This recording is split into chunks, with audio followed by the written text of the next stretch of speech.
Fundamental cognitions of your life, உங்களுடைய வாழ்க்கையின் அடிப்படை தெளிவுகள், core cognitions of your life, உங்க லைஃபோட வேல்யூஸ்னு சிலது இருக்கும் பாருங்க, அவை அதுதான் உங்களுடைய எனர்ஜெட்டிக் போஸ்டர். நீங்க காம்ப்ரமைஸே பண்ணிக்க மாட்டீங்க.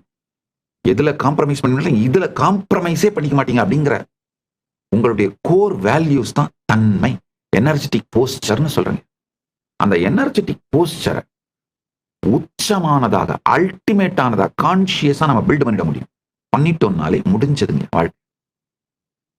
எஸ்பெஷலி இன்றைய உலகம்யா ஓவர் கிரௌடட் சிவிலைசேஷன்யா, modern civilisation, overcrowded civilisation. நல்லா புரிஞ்சுக்கோங்க. நான் பஸ் ஸ்டாண்டுக்கு போனீங்கன்னா கிரௌடா இருக்கு, ரேஷன் கடைக்கு போனீங்கன்னா கிரௌடா இருக்கு, கோயிலுக்கு போனாலும் கிரௌடா இருக்கு, எங்க போனாலும் கிரௌடா இருக்கு, லாங் கியூஸா இருக்கு, ஹோட்டலுக்கு போனா கிரௌடா இருக்கு, எங்க அன்னதானம் பண்ற இடத்துக்கு போனா கிரௌடா இருக்கு.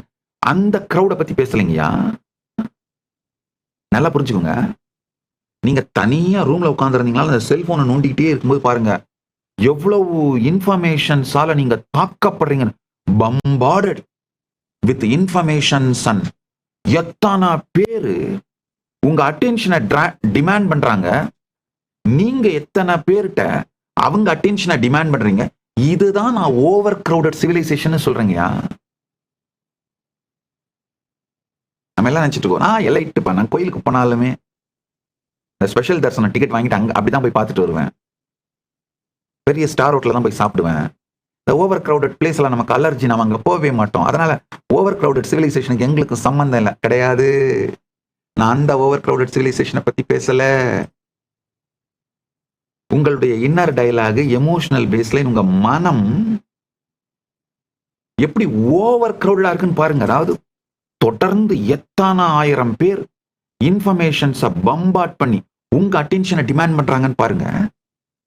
நீங்க உங்களை எஸ்டாப்ளிஷ் பண்ணிக்கிறதுக்காக எத்தனை ஆயிரம் பேருடைய அட்டென்ஷனை டிமாண்ட் பண்றீங்கன்னு பாருங்க.